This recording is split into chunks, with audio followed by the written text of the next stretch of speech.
Démon, encore un tome 1, Les Vierges de Thessalie, aux éditions Le Lobard, de Vincent Brujas, qu'on ne présente plus, et de Ronan Toulotte, et de Yoann Guyot aussi.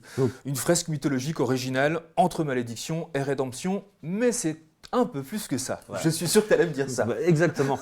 On connaît le trio, on sait qu'il aime faire des récits d'aventure musclés, ambitieux, dynamiques. Ouais. Et là, il s'empare de la mythologie grecque. Ouais. Démon, c'est le fils d'Arès.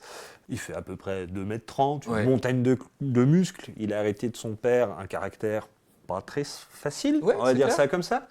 Mais en plus, il a hérité d'une malédiction. Si les gens ne ressentent pas de la gratitude pour lui, petit à petit, il va se transformer en marbre. Ouais. Et comme je le disais, quand on fait 2,30 m et qu'on a un caractère de chien, c'est pas évident que les gens vous apprécient. Donc lui, il va quand même essayer, pour survivre, de faire le bien autour de lui. Ouais. Difficilement. Voilà. Difficilement. On peut raconter le début du récit. Ça commence, il s'occupe d'une créature, qui dézingue en fait, et les villageois ne sont pas si reconnaissants que ça. Non, tout bêtement, parce qu'il y allait à la mode gros bourrin, il n'a pas réfléchi aux conséquences de ses actes. Ouais. Et au final, il a entraîné plus de problèmes que de résolution. Oui.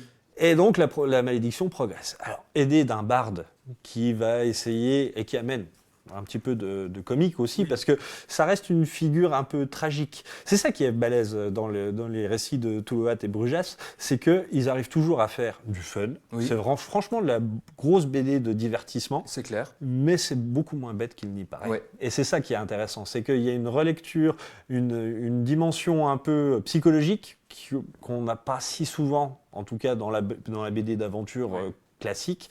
Et là, voilà, ce personnage qui est en quête de rédemption et qui doit lutter contre sa propre nature, qui doit aller vers autre chose, mais il n'a jamais fait autre chose que d'être le demi-dieu d'une montagne de muscles. C'est ce cheminement qui est intéressant à détricoter.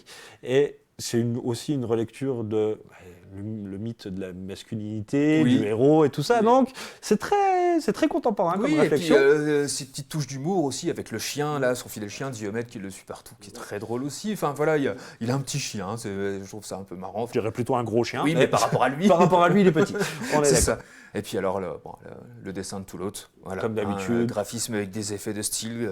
Il sait jouer sur son trait. Il peut passer de la finesse à un rendu plus lâché. C'est très dynamique. C'est très dynamique. Le noir et blanc est vraiment très très beau. Ouais, voilà, mais même les couleurs, moi je trouve qu'elles subliment les ambiances. Mais vraiment, un vrai plaisir de lecture. Là, les couleurs, c'est la mythologie grecque. Donc, baigné de soleil, des contrastes très forts. Enfin, ça va tout à fait avec l'ambiance. Des contrastes très forts dans le dessin et des contrastes très forts entre justement Démon, musculeux, sombre, sauvage, et le barde génios, blond, délicat et imberbe. Tous les contrastes sont là, il y a tous ces contrastes-là dans cette BD. Allez, alors en route pour rejoindre Démon sur les routes de Thessalie, en compagnie de Génios, un poète qui prétend conter les aventures de ce demi-dieu, parce que sinon, on ne les connaîtrait pas, ces aventures-là, et de Diomède, un chien affectueux, vraiment très très très affectueux, vous verrez ça. Un duo à l'aura divine, qui a encore des choses à nous révéler, on vous le conseille. Ça s'appelle Démon, tome 1, Les Vierges de Thessalie, aux éditions Le Lobard, de Vincent Brujas, Ronan Touloate et de Yoann Guyot.